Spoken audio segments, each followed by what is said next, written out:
Hey everybody, this is GioMoShow from the GioMoShow, getting ready for our interview with Jordyn Shipps. This was actually the second take of this interview because the last time we did it earlier in the summer, the recording didn't work because I wasn't familiar in how to effectively do a virtual interview. But she was more than happy to come back and do it again after I figured it all out. And it was, of course, a fantastic conversation. She was an absolute pleasure to talk to. Talked about how she got into swim, how she got to Oakland, what she's been doing at Oakland, and her goals for the future at Oakland. And we also get into the retirement of head coach Pete Hovland, who's been here for about 40 years and has seen nothing but success at the conference and above conference level.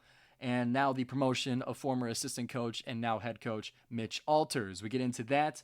And before we get into it, it has been a couple of weeks since this has been recorded. And since then, she has had remarkable accomplishments that I want to highlight here before we get into the interview. A few days ago, she competed in the TYR Pro Championships meet in the 100 fly and placed 18th with a time of 1 minute, 0.26 seconds. And then shortly after, she qualified for Olympic trials, breaking a minute with a time in the 100 fly, 59.99. So congratulations and a good luck to Jordyn Shipps on getting to and now competing in the Olympic trials for the 100 fly. That's one of the highest bars a swimmer can achieve, and it's what many, many swimmers strive for. So congratulations to Jordyn. And I hope you guys enjoy the interview and the conversation that we have, as I sure did. And we'll cue the music.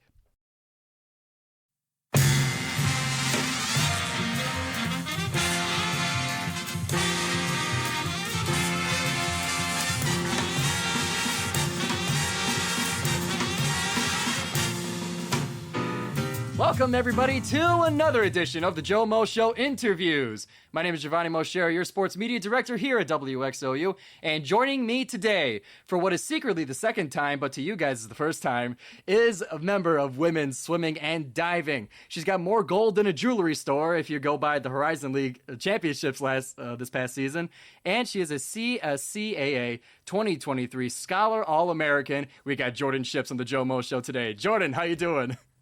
Really good. Thank you so much for having me. A huge pleasure to have you back on here. I'm surprised I didn't burn the bridge there, because to give everybody some context, she was my first virtual interview and it didn't work.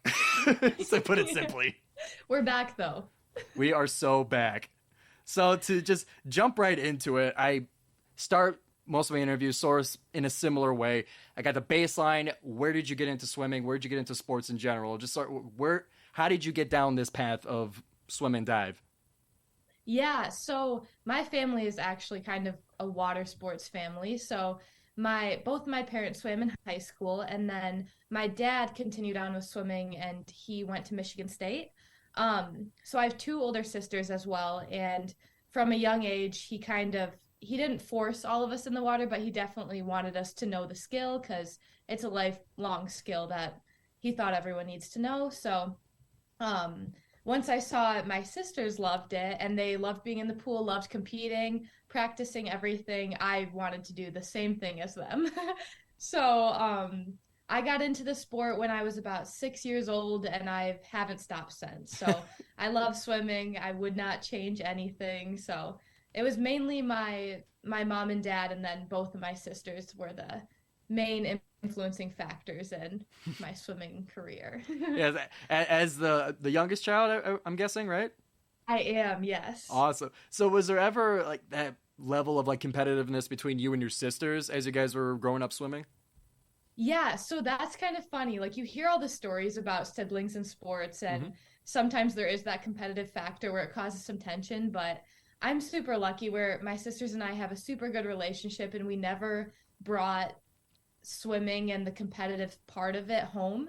Okay. So whenever we were at home, we never talked about it, or it was never really an issue with us, even in the pool. Because the middle sister, her name's Ashley. She branched off in high school and she's now a runner. She runs at Western Michigan. So it was just Sydney and I. Sydney's the oldest sister. Sure. And we swam in high school together. And she was a distance swimmer, and then I was more of a sprinter. So we never really raced anyways, but even when it did get to those competitive parts, we were best friends. So it was like it didn't even matter because we were just swimming to have fun. So I was very lucky in that aspect. So was it? I'm guessing it wasn't, but was it intentional for you guys to kind of, still around the same sport but still branch off? Was that intentional, or were you just like, this is probably for the better? Yeah, no, it wasn't intentional at all. She she just went to the distance and I was like, I do not want to do that at all. So I took more of the sprint events. But yeah, it was never intentional. I think it was just me never wanting to do it that made it that way. She was brave enough to do it. So is that why you're a sprinter, because you didn't want to do distance, or was it more of like Yeah, you liked definitely sprinting? roots. It's definitely the roots. Yeah, I've done I my. got lucky and I picked correctly, so Well, that's yeah. good. Yeah. Yeah, 'cause I've done my share of like just about all of it when I swam in high school.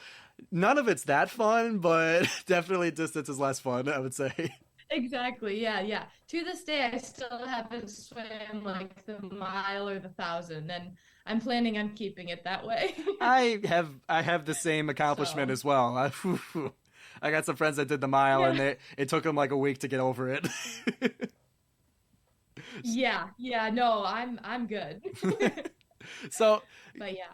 So now going up into your high school career, I read through the Golden Grizzly profiles. I do my due diligence, and to give the highlights, you got a two-time All-American in the 200 IM and the 100 free, and 13-time MHSAA All-State selection, amongst other highlighted things. So for you in high school, being at such a high level, how did that?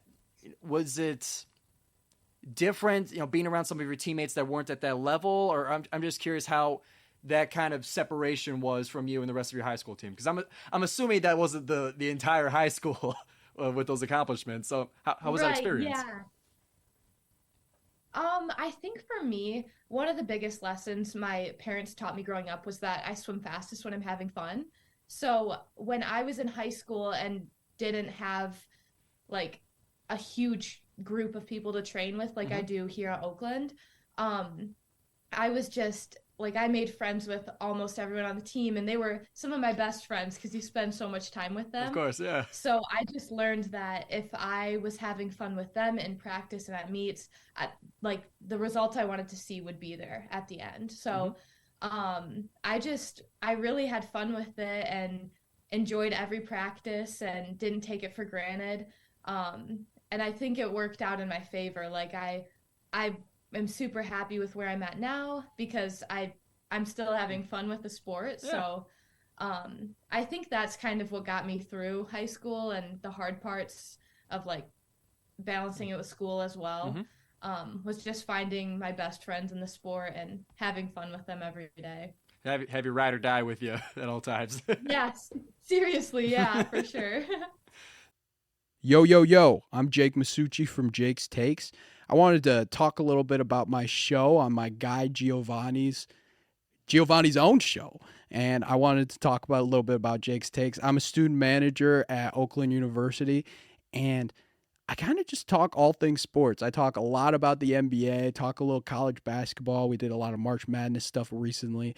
We talked about NBA playoffs, NFL playoffs, talked a lot about the NFL draft. It's basically just an all things sports show. I really think you guys would enjoy it.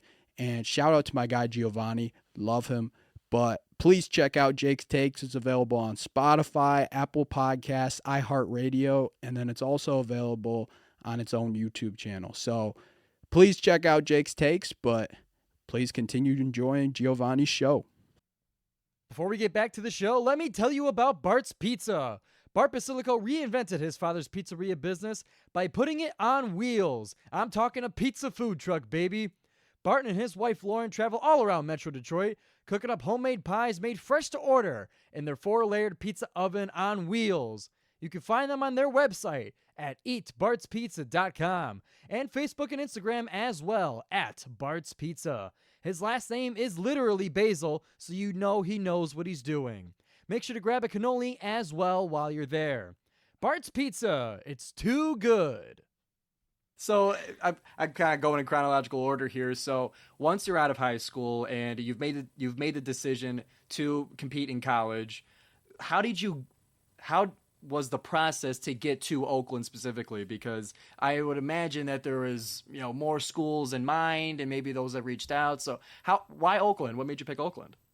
Yeah, so I got recruited in COVID, so that was already an obstacle I had to kind of overcome.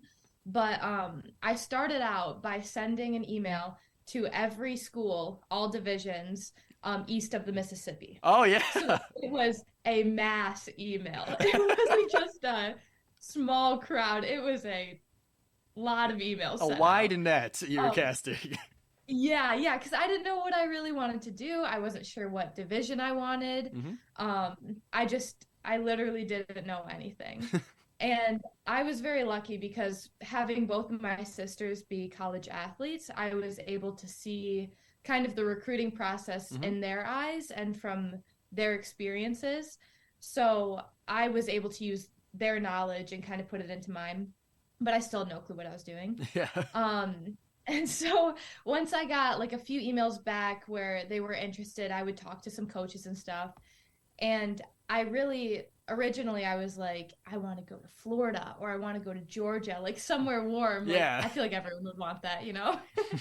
But then as I got further in the process, I talked to Pete and it was like, I've been to Oakland for swim meets, like they have an awesome facility, but I didn't really know anything about the pool. I mean, the school, the team, all of that stuff. And once I learned about it, I was like, you know what? This sounds great. I took a little campus tour with one of the guys on the team because we couldn't do visits or anything. Yeah, not official ones. Right, yeah. So it made my decision super easy. I got on campus and I knew it's where I wanted to be. Oakland did Zoom calls with the rest of the team, which none of the other schools I talked to did that. Oh, really? So that made Oakland stand out big time for me because I could just see, even on Zoom, the way people interacted and talked to each other. So I could tell it was a family, even on the computer screen, that's telling you something about the team. For sure. And I'm sure that call was chaos, I'd imagine. Yeah, no, it definitely was. Yeah, but it was fun too. Even some of the people in my class, I remember they were on the Zoom calls the recruiting Zoom calls with me. So it was definitely a different experience, but I couldn't be happier with where I am. It was definitely the right decision for me. And we couldn't be happier with that decision either because I kind of hinted at it at the beginning, but in last year's Horizon League Championship, you competed in 7 events and you swept the gold for all of them. So we also appreciate it. Thank you. So it was a good season. So on that same note, for you guys, you've been winning the conference for 26 years, and the men have been doing the same. So for you guys at the height at the Horizon League, what keeps you guys going? Is it just sort of fear of losing the streak, or I'm just curious, like what keeps you guys sharp? Yeah, I think there's definitely the fear part. Like everyone. Like you want to keep the streak going for sure, definitely. But I think the special thing about our team is that there's always goals above conference. So there's always goals to get people a full roster to the National Invitational meet, which is the NIC meet. There's always goals to get people to NCAAs. There's always goals for the school records and stuff like that. So I think that's really what keeps us going at the end of the day is not just focusing on conference, but focusing on everything after that. And even during summer, like right now, we're focusing on getting people to Olympic trials, getting people to national meets. So I think it's even setting our eyes above winning conference. 'Cause You want to say it gets boring after a while. I'll say it for you. It gets boring after a while, right? No, it never gets boring. It never gets old. It's amazing every time, and it's just we want to strive above that too. We want to be better than just winning conference and trying to get people above to the national meet. So Yeah. yeah. And for those of you that do go above and beyond that, it seems like the swim season never ends. Like for specifically, Yeah. I always see posts on the swim's Instagram pages that Christian Barton, Susan LeGrand, like they don't stop ever. Oh, yeah, it's it's a very fascinating. long season. Yeah. Yeah, so we start in September, Hmm. and then Susan was our last meet this year for college Hmm. at NCAA's, and that was mid-March, mid to late March. Yeah. So it's pretty much the whole school year. There's not a lot of breaks. So It's a total grind. It sounds like. yeah, yeah. And then even after that, like you continue swimming in the summer Hmm. and there's summer meets like Christian and Susan were just at the Phillips 66 meet, which was the huge world trials meet. Yeah, that's right. It really never stops. so so for you guys, yeah, you've been doing this since you were 6 years old, you said. So for that kind of constant grind, and I'm sure only like a few weeks out of the year you guys are actually resting and taking a break. How do you keep from going crazy, being in the pool so much and doing all that hard training almost constantly? Yeah, there's definitely times of the season where it's like, man, like I could really use a few days off right now. But I think at the end of the day, for specifically for me, it's the team that keeps me going. Hmm. Like I said in high school, some of my best friends were on the team. I can say the same about college. Um, all of my best friends are really on the swim and dive We don't have to team. name names here. Um, yeah, and they're even my training partners. So like for example, Mia Englander, she's Hmm. in the mid distance group with me, and we train together almost every day, and she's one of my best friends. So I think when we hit those tough parts of the season where we're just tired and just want to go home, we can really lean on each other for support, which is pretty incredible. Like and it's Mia, but then it's also the 59 other people on the team Yeah. that I can lean on. So I think that's really what keeps me going at the end of the day, and especially during the tough parts. Now, moving towards the coaching, it took me a while to get to this point, but the big story of last season, and now going into this one, is the retirement of Coach Pete Hovland after 44 years. Am I right on that? I think In the 40s, we'll say that. in the 40s At for sure. over 4 decades of Oakland swim and dive, has finally decided to hang up the goggles and hang up the whistle and clipboard, and now that brings Mitch Alters to the head coaching position. So for you guys during that, let's say that transition, like how did you guys handle that? Yeah, so it was definitely tough at the beginning. It was very like emotional and kind of hard to grasp because we like I didn't see it coming. Like I didn't know that it was going to happen, but I knew it was the right decision for him. Like it's enjoying retirement with his wife, and he's still in the area. He lives on a super nice lake, so like it's just we're very happy for him. But it was definitely still tough for us. Yeah. Um, as soon as Mitch was named head coach, we were thrilled. Even being an assistant coach for just 2 years, we Mhm. knew we had all the trust in him, and we trust him as our head coach. We trust him with all of our practices and our training and stuff, and he's just a great guy. He brings so much energy to the pool deck and just gets everyone so excited before every meet and even practice. Um, so we're very lucky to have him and then Darren on staff, Mhm. and a new assistant coach, Molly, was just hired, and it's honestly such a great staff. Like we're all so excited for all of them. And I think something that's super special too is we know Pete's still going to be around. Yeah. That's the thing with like Oakland tradition is that all of the alumni still come around to this day. So I think that's a very special part of our program, that we still have all of that support from alumni. And I know be seeing Pete on the pool deck.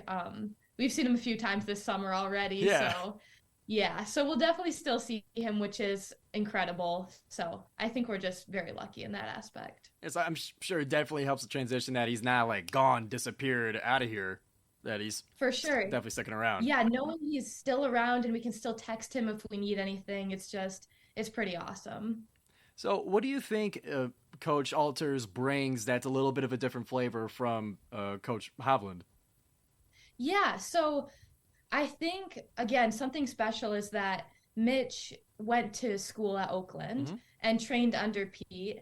But then he also went to Arkansas and he went to different universities to kind of see how they do it. Mm-hmm. So I think bringing some of those new aspects to Oakland while also keeping Pete's foundation and the legacy that he built will be very good for us. Just kind of like the balance. Mm-hmm. Um, yeah, I think it's all. I'm just so excited for the next season. I can't wait.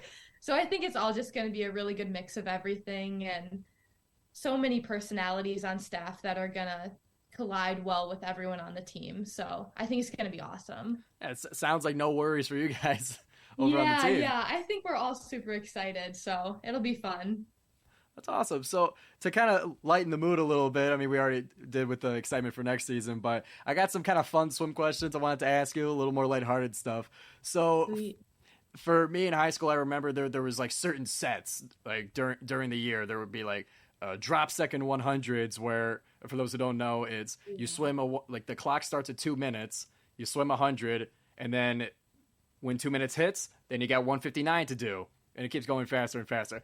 Those were one of my favorite workouts. So for you, do you have a workout like that you particularly like?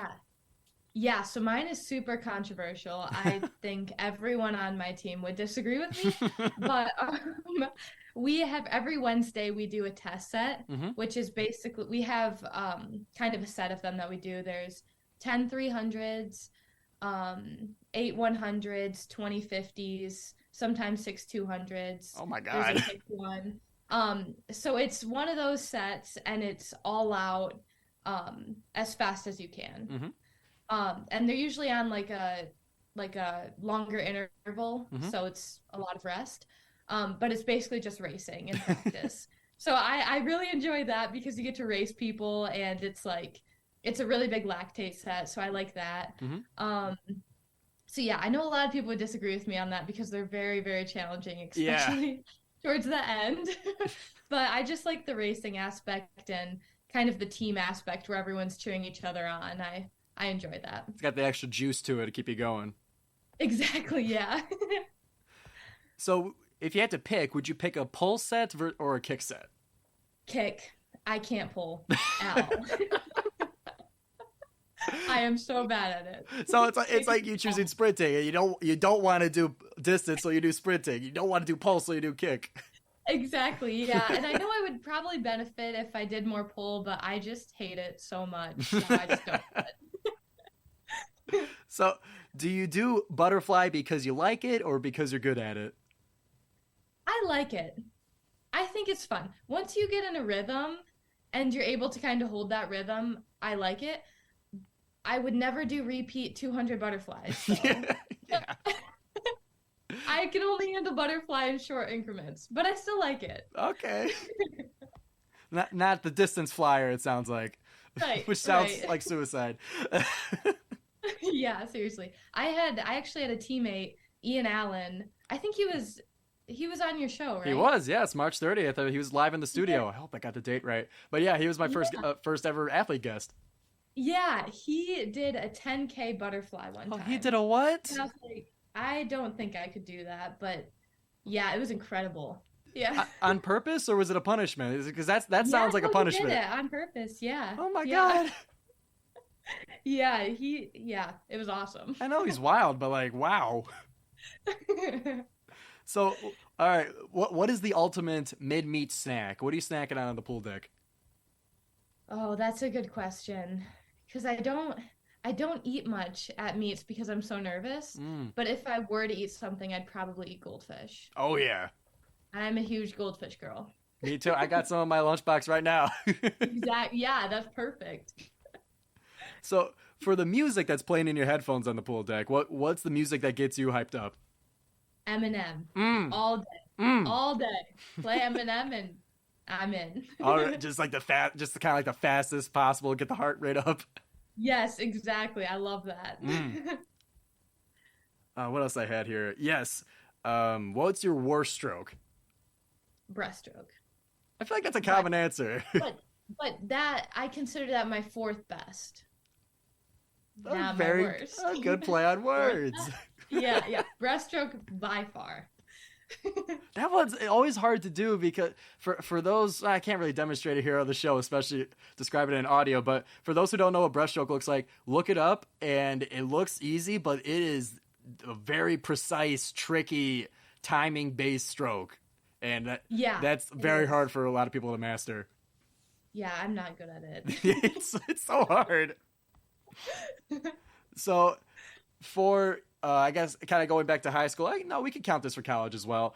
Do you have any stories that you could share? But stories like, I'll give an example story just because I want to tell it.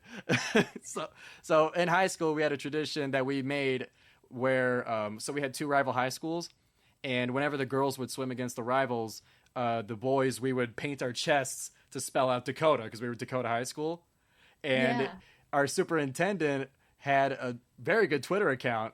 So he got a picture of us, and he said, "A great show, but no pyramids and no acrobatics. Needs work." Oh, that's awesome. Oh my god. So that's my excuse to tell the story. But does any stories like that come to mind? Just something fun, kind of outside the pool.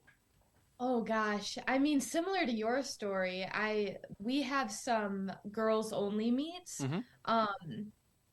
It's like we're swimming and then the guys are usually in the stands. Yeah. Because there's a couple programs that only have girls teams, not guys teams. Okay, yeah. And so exactly like that, our guys go crazy in the stands. They paint OU Pride and oh yeah. They make these huge posters, and it's honestly so much fun. Like, you get so distracted by like their goofiness that you forget you're in a swim meet. Yeah, I can only imagine the routines they got. I'm sure my superintendent would like them.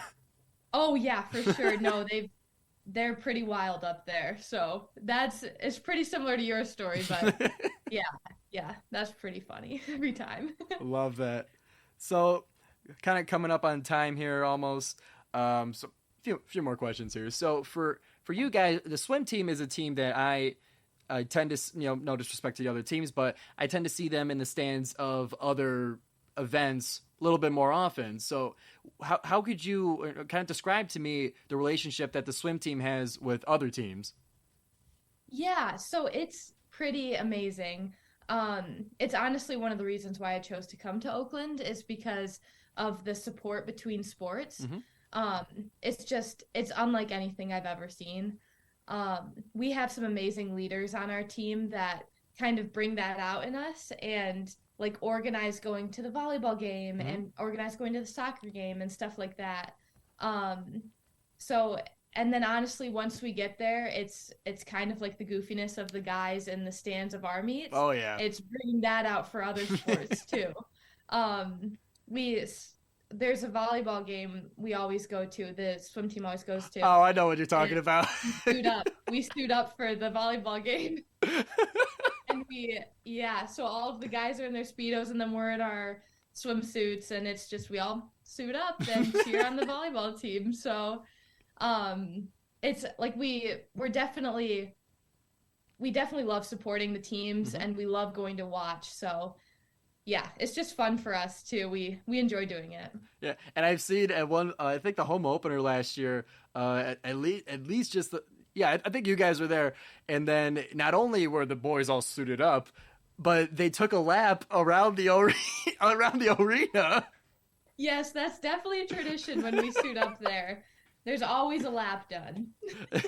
I was like pulling teeth to get my friends to go, but like I wanted to go to the home opener, so I was there, and they got their T-shirt or whatever, and they left early. And then I sent a video. I'm like, "This is what you get for leaving." And you missed it. I missed the show. Exactly. Yeah. It's definitely fun, and it's cool. When you meet other student athletes like in school and classes, but then also at like dining halls and stuff, mm-hmm. and then being able to support them in their sports, that's also pretty special. So like I have a few friends, I have a friend on a softball team, mm-hmm. and stuff like that. So being able to support them is pretty cool. So are those events, I mean, maybe not the swimsuit event, but are there ever times where it's like athletics or the coaches are saying, hey, you guys should go to this game, or is that all team run? Is that all internal? It's really all team run. There's some times where Pete would be like, "Hey, like soccer has a playoff game, you guys should go," and we were already planning on going. Oh, okay. So like there's sometimes where he definitely urges us to go, but it's never like really a mandatory thing for us. It's just a lot of people enjoy going, and so we get a group and all go. So Yeah, you don't have to go, you get to go. right, exactly. Yeah, we get to go, which is awesome. Yeah, we really enjoy that part. So, oh, what was my last question? I'm cutting this part. so, from here, going into next season, I'm sure you guys, especially Mitch, I'm sure has established some new goals for you guys. But what are some of those goals going into next season? Where are you guys going to be going next year? Yeah, so I think besides conference and Mm-hmm. trying to win that again, I think it's getting people a full roster to the NIC meet and even there scoring top 3, top 5, something like that. Um, where we're up there with the Indiana, Ohio State, Tennessee, like they all go to that meet. Mm-hmm. So being up there with them and scoring with the Power Five teams, that would be huge. And then also qualifying individuals for NCAAs and potentially relays. Um, I think that's really where our team is right now and where we can be and where we should be striving to be. So it's super exciting for all of the incoming freshmen and everyone on the team already to kind of know what we're striving for and know what we can do and have the potential to do. So yeah, it's super exciting. It's going to be a great season for the Golden Grizzlies for sure. And Jordyn, I really want to thank you for coming back onto the show. I appreciate it. It's always a fantastic conversation. And I love getting back into the swimming world because I miss my high school days. So thank you very much for coming on. Thank you so much for having me. I appreciate it. Yeah. And good luck next season. And to all of you listening to the JoMo Show, we'll be back here Thursdays at 6 o'clock on WXOU. And you can also find the episode on YouTube and Spotify. Be sure to give it a like and subscribe and a 5-star rating. We'll be back here on the JoMo Show in due time.